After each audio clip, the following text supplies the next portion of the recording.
Hey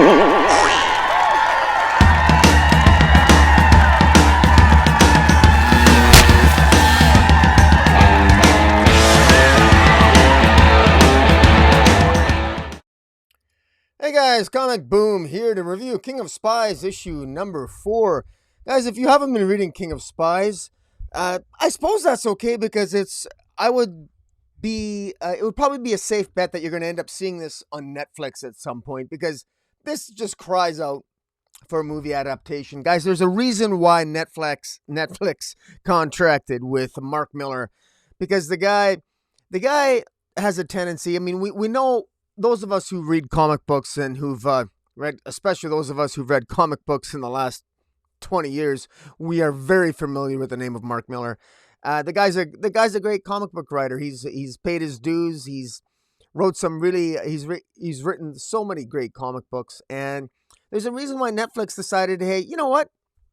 We want to entertain the masses on the largest streaming platform on the planet. Who are we going to go to? Why not Mark Millar? The guy knows how to write comic book stories, and he knows how to take a concept that might sound tropey on the surface, but yet is entertaining as hell. And King of Spies is right up that alley. I mean, I've reviewed the previous 3 issues, and those of you who have been with me so far, I mean, I don't want to sound like a broken record, but I mean, King of Spies is a little bit tropey on the surface, but the translation in terms of how it comes across in the comic and how undoubtedly it cries out to be a Netflix show just sort of speaks for itself, I do believe. In my view, the idea of an older, embittered James Bond character that finds out he is dying, but a lifetime of being James Bond, sleeping with different women, living up the high life, having a great life. But those of us, and maybe it's because I'm older. I'm in my early 50s, and I got to tell you, I mean, after a while, as you get older, I mean, the stuff you do in your 20s and your 30s and your 40s, I mean, life changes a little bit. It's not that life gets any. It's not that life. Life does get better. I mean, in many ways, but ultimately, it only gets better if you make the right choices. And if you continue to make the same choices you did when you were in your 20s and your 30s and your 40s, well, guess what?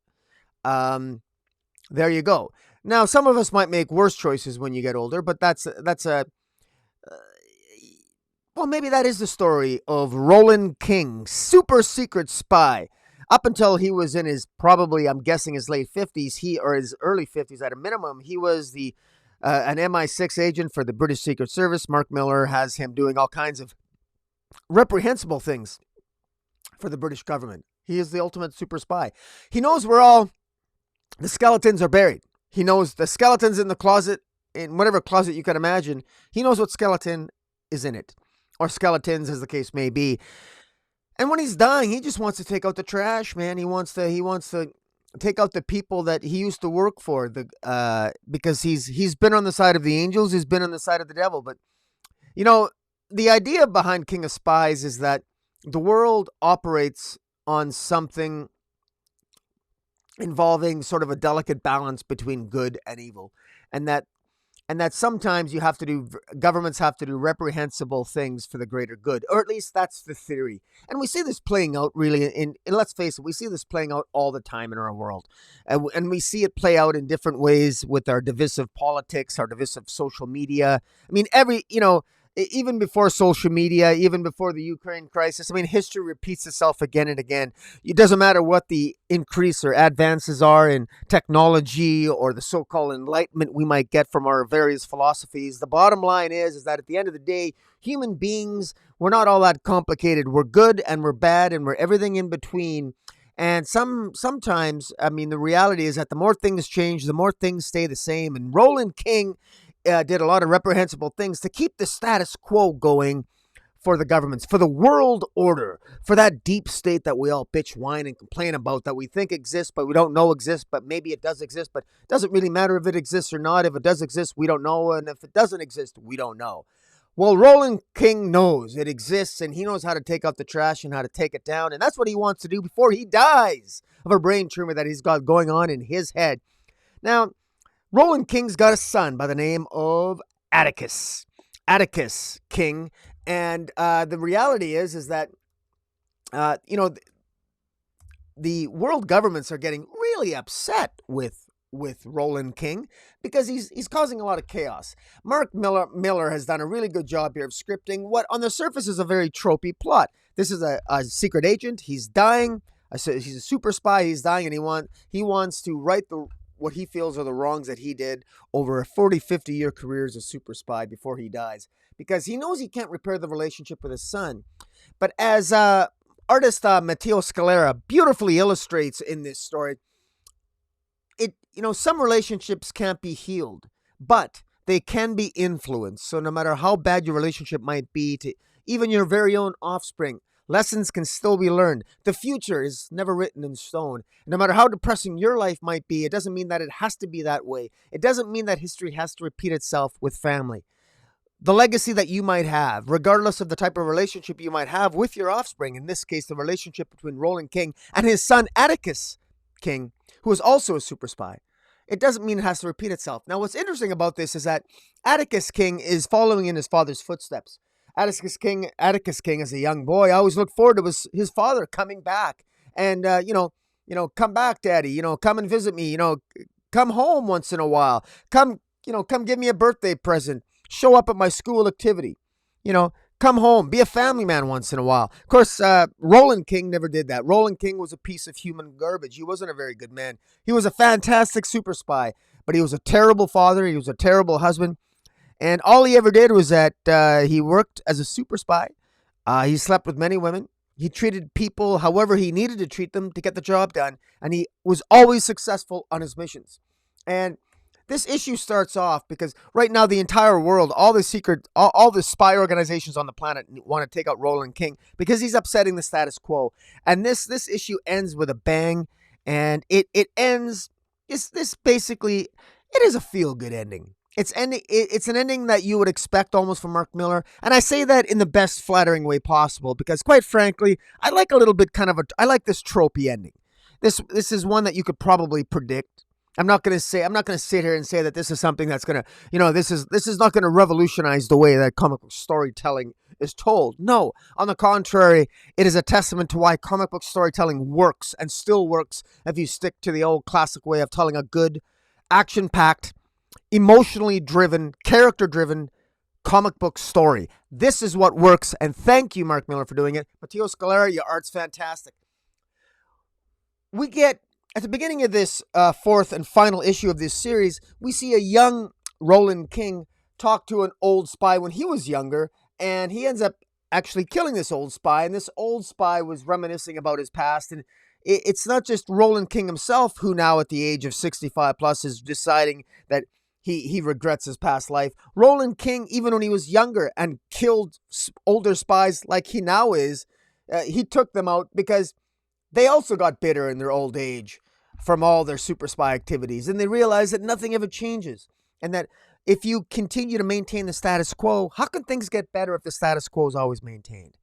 If you take the best that society has to offer and you recruit them to be super spies and you recruit them to help maintain a status quo where the same sort of elite govern all, is that really the way you want to go? Is that really the best thing for society? There's a lot of questions. So even though this is a ridiculously simple, straightforward tale, you can look at this as a straightforward tale of a super spy, kicking ass, taking names, and then getting bitter in his old age, and then kicking ass and taking names of the guys that he wants to kill. And then at the end, makes a sacrifice and takes himself out through an underhanded or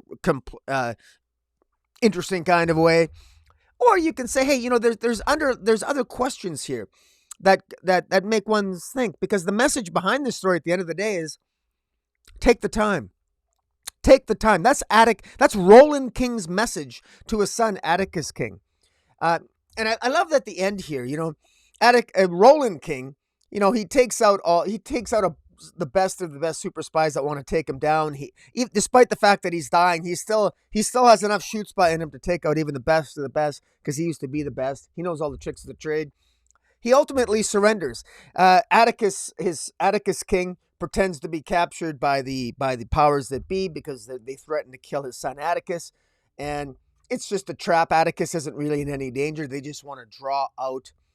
They want to draw out Roland King. They draw him out in the open, and that's exactly what they do. And he ultimately ends up. He knows it's a trap. He knows it's a trap, but ultimately Roland King doesn't care. Roland King goes and he rolls in the hay, has one last fling with an old female fling that he knew from back in his super spy days. And, he can't get it up. The treatment dealing with his brain tumor. I mean, there's a couple of provocative scenes that I'll quickly go through because I don't want to be cut off from YouTube here. I don't want to violate the YouTube algorithm. But it's quite clear that Roland King realizes that, he knows it's a trap, but he also knows that he wants to leave a mark. So he knows he's got a daughter somewhere and a child somewhere that no one knows about. So he wants to leave something for them. And so he knows that his final days are upon him. And so he makes amends. He puts on his full military garb at the end. He surrenders himself to essentially the British Secret Service, the MI6. And he knows that his days are at an end. And he always talks about, well, he's going to take out the final scumbag, the biggest, ultimate scumbag of all. And where this issue really hits home is that, he faces his son at the end, and he tells his son, he confesses to his son all the reprehensible things that he did. So Roland King wasn't always the good guy. In many ways, he was the bad guy. He taught Iranians how to torture people, how to torture men, women, and children for the so-called greater good. He killed innocent people, all in the name of the government, all in the name of a greater good. He did all kinds of reprehensible things. In all the ways that matter, Roland King was just as bad as the enemy that he purported to despise and fight against. And that's the message of Roland King, and he's trying to convey that to his son Atticus. But Atticus, Atticus has no feelings for his dad because they had a terrible relationship. His dad was never around. And at the end, Roland King gets his head blown off. And the message here is, this is all planned. This is all planned by Roland King. Roland King's master plan came to fruition. Roland King's master plan of killing the biggest scumbag of all came to a head, the same head that got blown off, namely Roland King's own head, because Roland King is the greatest scumbag of all. Roland King essentially orchestrated his own killing because Roland King has always thought of himself as the biggest problem, the biggest scumbag of all, because Roland King contributed to the problem. And that ultimately is the message to his son in this issue. And it's there's something so tragic and yet almost wonderfully refreshing about the message of Roland King's message, his final message to his son, saying, look, I'm not going to give you he writes his son a letter at the end saying, look, I'm not going to give you this long drawn out letter, and this is following his blowing up of the British Parliament, absolutely making a huge mark. Reminiscence of V for Vendetta in multiple ways here, but in a much more violent and less graceful and poetically profound manner. This is a guy that's taken out the trash, and he's not afraid to be very in your face about it. And he writes a letter to his son Atticus, and he says, "Look, I'm not gonna tell you that I love you, because I don't. I think you're a scumbag too. You're a scumbag just like me. You're in your late." His son Atticus is in his late 20s, almost pushing 30. And he says, look, I was never around for you. I was a terrible father, and I don't love you. I think you're a piece of human garbage just like I am. I'm paraphrasing, but you get the drift. And that's just the way it is. And but life can be different. And I don't want you to end up like me, despite the fact that you're as just as much of a scumbag as I am, and maybe worse. And if you're worse than I am, it's because of me. It's because of my failure as a father. But you know what? There's more to life than the life of a super spy. And his ultimate message to his son is, take the time. Take the time to be with family. Take the time to be with friends. Take the time to live life and enjoy it. And, it's funny because I read this in the morning, and then I read this early this morning, and this is an early Saturday morning, and I took the entire day, and I'm doing this now at the end of the day. On a Saturday, I took all day, and I was with family. And I'm not a super spy. I'm obviously, I'm just saying that what I get from this is you don't have to be a super spy to appreciate the power of family. In these pandemic times that we're just coming out of this, finally, get back out there. Get back out. Take a full day off, a full weekend off. Forget about reading comics all the time. Go out, enjoy family, enjoy friends. Go out, have some beer, have some drinks. My God. I got to be honest with you. As much as I love YouTube, I much more enjoy actually drinking physically with people around me, having my Crown, vanilla, and a little bit of Coke on top, on the rocks, in a nice little glass. I enjoy that much more than speaking by myself in my loft to the world on YouTube. We are a social species. And so don't forget that. Take the time to be with friends, physically, not online. Seriously. That's the message that I got out of King of Spies, this ridiculously, wonderfully violent comic book that has something to say about all of us, despite being on the subject of espionage and James Bond-like fantasy. So that's what I hope you guys get out of this. I hope that you guys read this and enjoy it and get a little bit of something out of it. Because at the end of this, even Atticus Finch, the son of Roland, even Atticus King, the son of Roland King, the so-called King of Spies, at the end of the day sort of ends up giving up the life of a super spy and spending more time with his mother as they essentially sail off into the sunset, which is the way it should be for all of us. This is an imaginary story, aren't they all? To quote Alan Moore. And with that, I leave you. And until next time, guys, hit the subscribe button. Follow me on Twitter at Metropolis40. And until next time, Comic Boom out.